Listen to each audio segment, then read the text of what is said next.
Alright guys, welcome back to another Dungeons of Chaos video. I got something unique for you guys. Notice my team members are all dead except for this one lonely Geomancer. Well, guys, I'm going to introduce you to High Five. Random name, I like the way he's just kind of posing for a giant magical high five. But I'm doing solo grinding and doing a little bit of experimentation to seeing which classes can handle going solo on certain battles. And I've been walking around the Path of Dragons for, well, I started last night, so probably a couple hours in total. Just messing around with those. Warrior is perfectly fine doing those. You can even do it without any equipment and just give him a pretty lousy weapon. They can do it. Knights, the same way. You can pretty much take everything off of them, leave them with a weapon, and they'll be able to handle themselves at higher levels. Now, this team, when we started, was originally similar to what my wizard's going to be the lowest one. Geomancer, for comparison here, his class level was 55, he's level 79. I was grinding these guys out all together, but it was just taking forever. And I found out from Eric Law, one of the players that posts on Facebook, that once you get high enough, you can kill everybody off and gain more experience. But there's also a little bit of factor into that. If the battle is supposedly difficult, it will actually give you more experience. Now I'm jumping into this battle with a mature dragon. This is on the lowest difficulty setting, so it should be fairly easy. And he's just at a whack at this mature dragon. I'll show you what his weapon was. I don't know if I had it on there. He's using this Corrosive Perfect Juvenator of Fortitude. Poison stacks rather nice. I'm using it mainly because of the little additional defense. This puts him over 200. Without this staff, his armor's going to be too low. He starts taking damage. He stops dealing damage and he starts healing himself. So having that over 200 on this Geomancer actually works very well. But what I'm going to show you is he has full health and he has full mana. Of course, he's not using any of the mana, and he's taking very little damage, where his natural health regen, and even the armor regen for health, mainly his rings, are that come into factor. Alright, notice that. So it'll be 799 experience points for the mature dragon. Staff. He's increasing staff, which is fine. Alright, so what we're going to do is I'm going to get out of range of that other mature dragon up here. I'm going to waste all his mana on casting Aura. Now, Aura, you can spam this and it won't revive your other teammates. If you start casting Heal on them, they'll come back to life. You don't want that.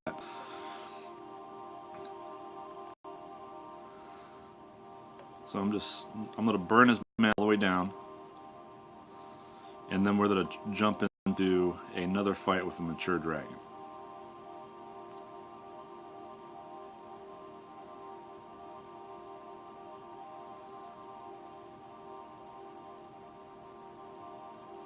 I think that was the last one. There it is. Okay. Just for precaution's sake, I'm going to save so I don't have to spam all the spells again. I'm going to grab this other mature dragon here.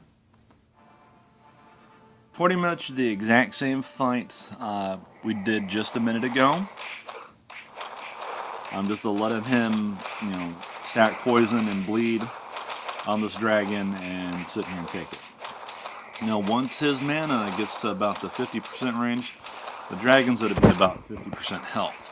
We're going to switch off and we're going to go Meteor. And we're going to burn mana and we're going to kill this dragon fairly easy. Oh, missed him. There we go.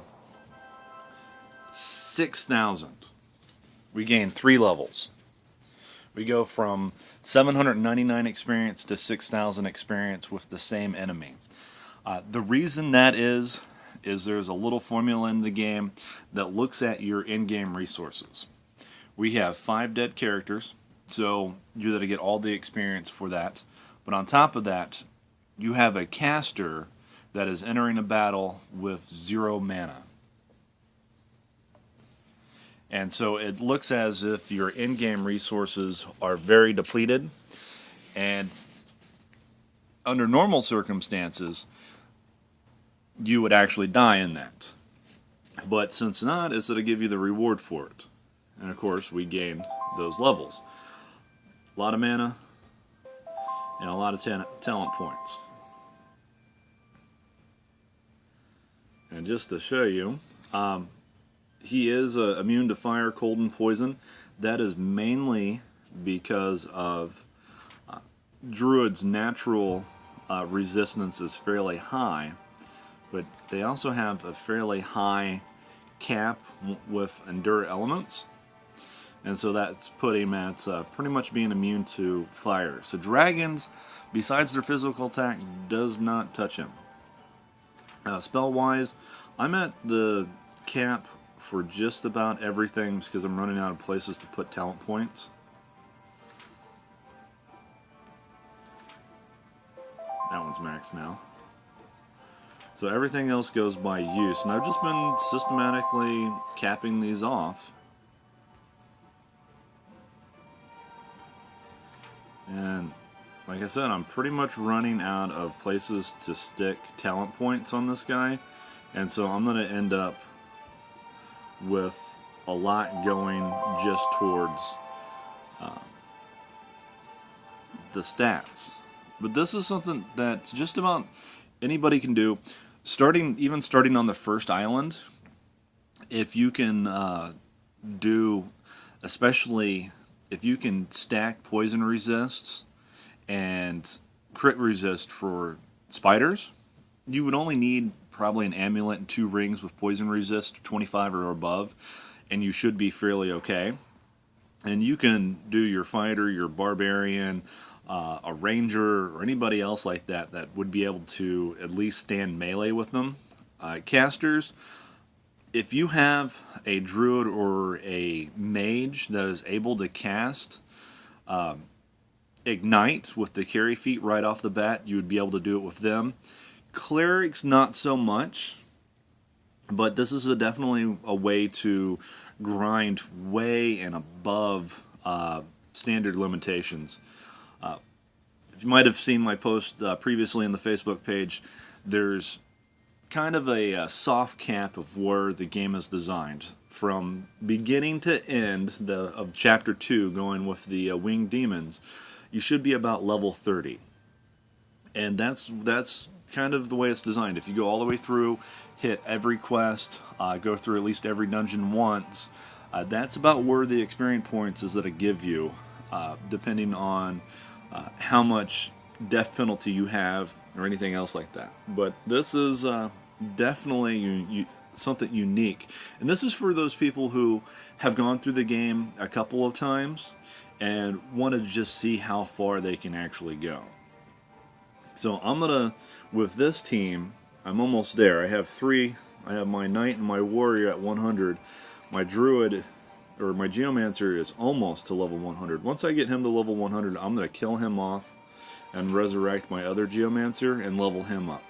So I'm going to put a full team of 6 characters all at 100 just for the fun of it.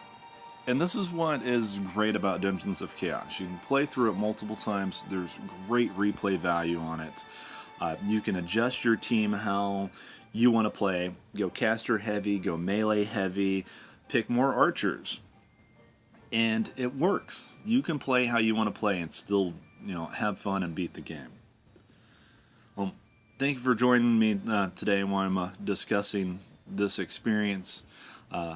Not that I call it an exploit because it is kind of designed and built into the game, but enjoy it.